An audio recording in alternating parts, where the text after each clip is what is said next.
Hey everyone, it's Helium Lemon 15. Welcome back to Jimmy and the Pulsating Mass. Today is Monday, it's 11 p.m. I still don't know if I'm getting back on a regular sleep schedule. I think I mentioned that in the other episode, I don't remember. Why is there a big wheel in the middle of the ocean? I still never remembered to figure that out. I still don't.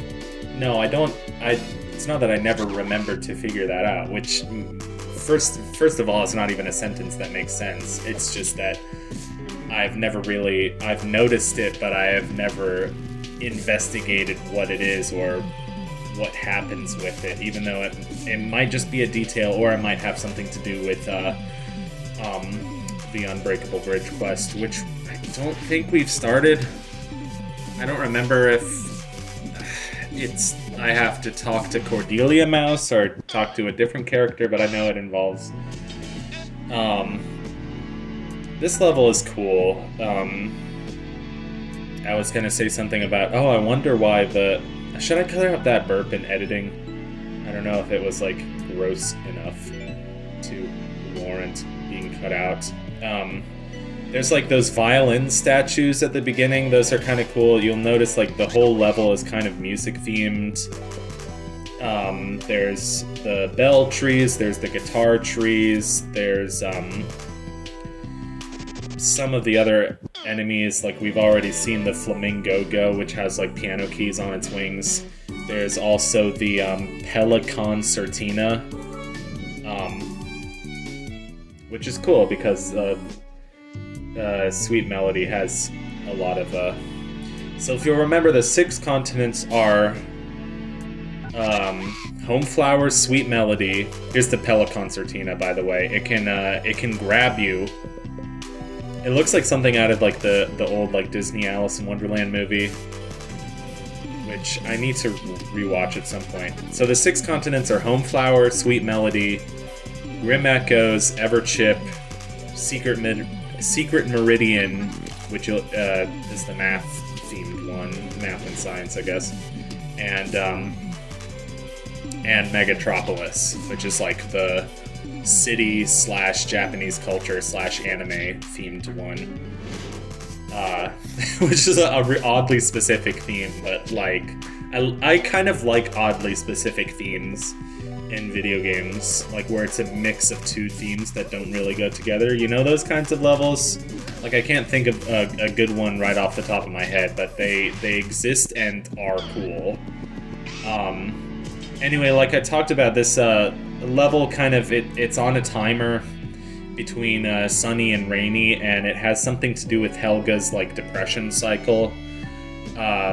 Which that's the way I interpret it anyway. I know there's a number of interpretations for it, but like as somebody who struggles with kind of like a cyclical depression or just like really wide mood swings, that's what I interpret this level as, and that's why it resonates with me so much.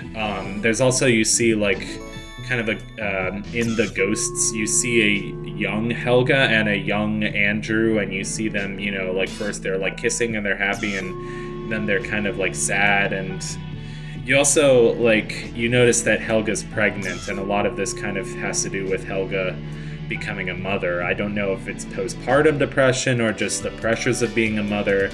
Also, like Helga's career as a musician had to kind of be put on hold in order to become a mother. There's also Andrew, just because he's like kind of a science whiz. He's kind of cold and doesn't deal well with emotions. That's Sky Guardians. And they did not need to make it like, I don't know, so sexy. I feel weird saying it though. I just, my God. Anyway, there's the monkey that changes seasons. Now he's spring. That's good. Get out of here, Sky Guardian. I don't like the fact that their head is like covered up by a paper bag. Like, what are you supposed to be? Like a bank robber or something? I don't know. Hard to tell because of the. Can you please stop? So yeah, when it's not good when an enemy is grasped one of your party members, but you can startle the said enemy to. I don't believe this house does anything. These hippo blimps or whatever really remind me of a Nitrone game. I think that was about blimps. Anyway, just the themes of like depression and like relationship crises like just hit really hard with me in this level, especially as like I'm going through some really hard stuff in my relationship right now. I mean, but tonight my girlfriend and I kind of managed to, you know, talk things out, and we're gonna be okay. So I don't know. I'm doing a lot better. We've kind of downgraded to two friends, but like in a good way. I don't know.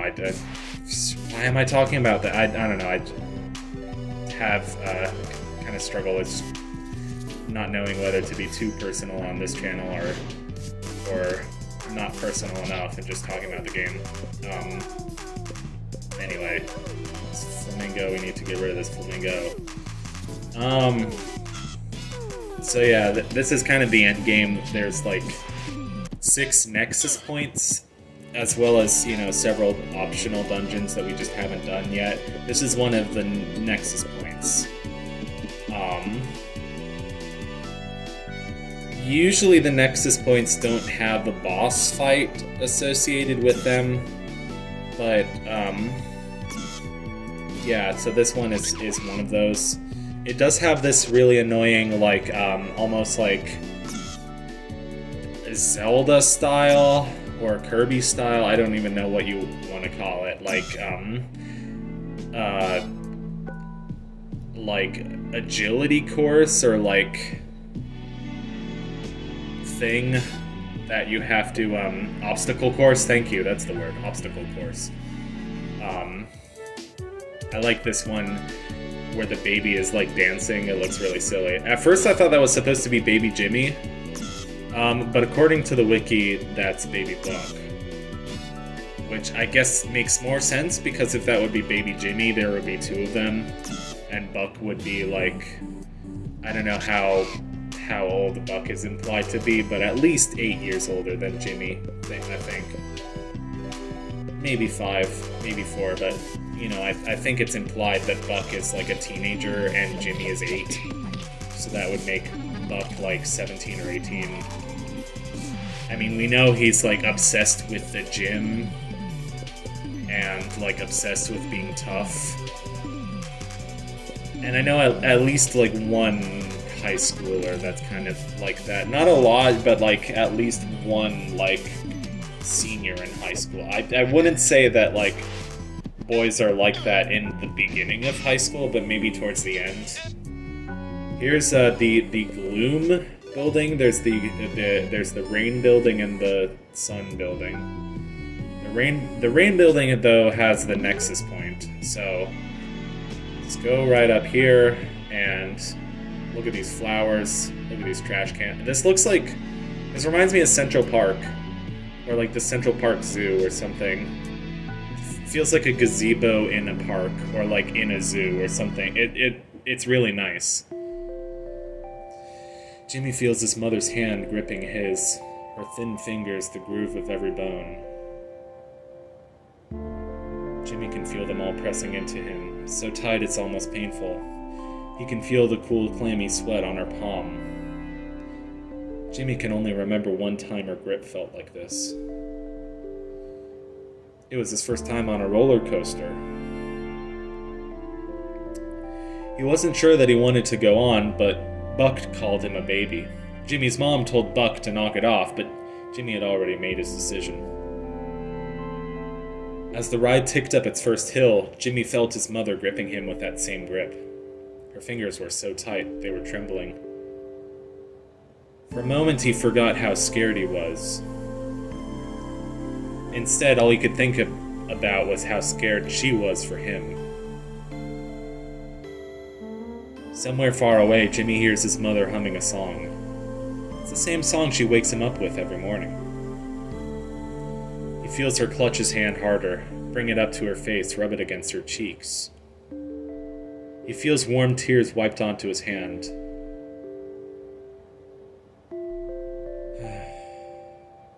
Wow. I honestly forgot that my heater was on, so when it started running, I got kind of nervous. But just that it's making too much like white noise in the background. But screw it, you know. This is what I mean when this game kind of looks like it should be on a Game Boy.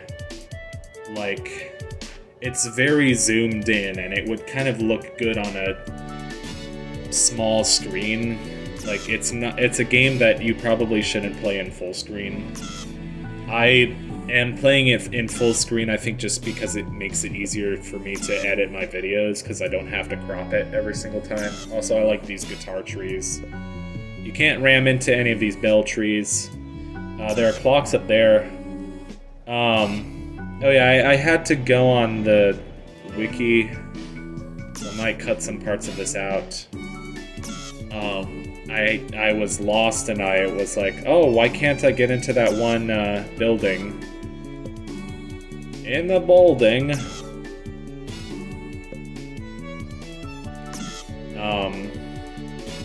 Is this it over here? See, this is the Andrew and Helga on a bench thing.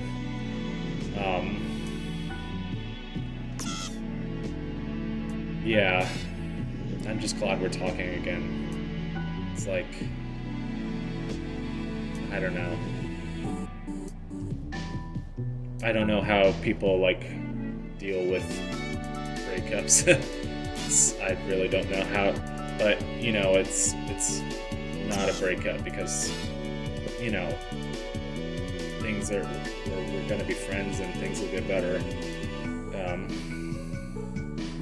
I realized I didn't want to break up with her, so here's like a playground sort of thing. It doesn't look like she's here with a kid, so maybe I like how you can just like slide under the crab. It's funny, I have a teacher at school who is like teaching this class, and she keeps talking about like New York City in like the 1910s, the 1920s.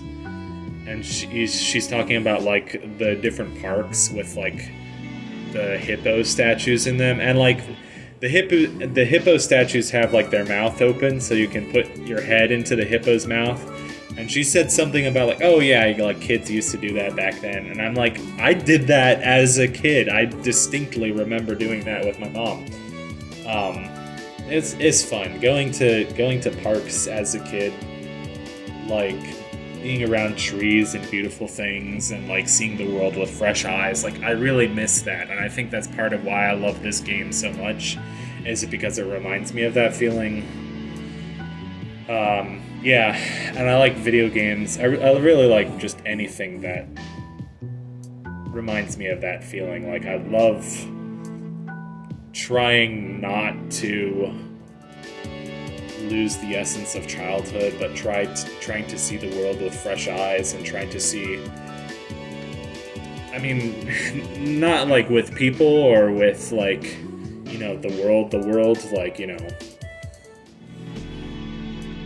like things that we have to do is like oh, go to our jobs and do our thing, but like you know what I mean by the world, like trees and water and mountains, and not even mountains, just like, you know, sunshine, you know.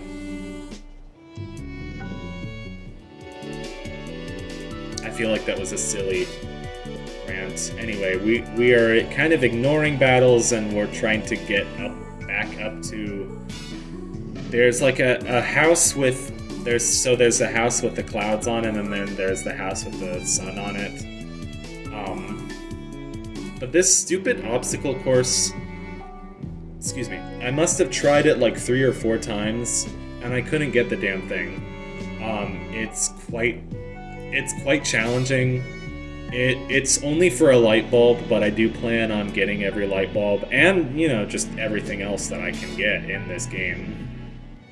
Uh, Still can't remember what Nitrome game it is that this reminds me of, but like Nitrome is honestly just kind of like a distant memory at this point. Oh, I know what I'm doing.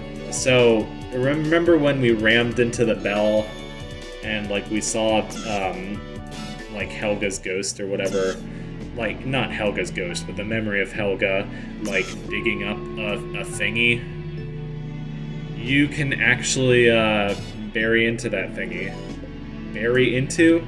Is that a word? Yes. Is it the right word? Yes, I think so. Weirdly glitchy transition, but that's fine. Also, Rainbow Gown. Rainbow Gown is for Helga. It's a Helga-specific thing. And this is good because we're getting better equipment. Like, I'm really happy that we got Advanced Calculus for Andrew. We're getting Rainbow Gown for Helga. So, yeah, I'm really excited just that we're in the end game for this game, because the end game, there's so many cool places. I mean, there's been so many cool places already, but just like showing you truly how big this game is.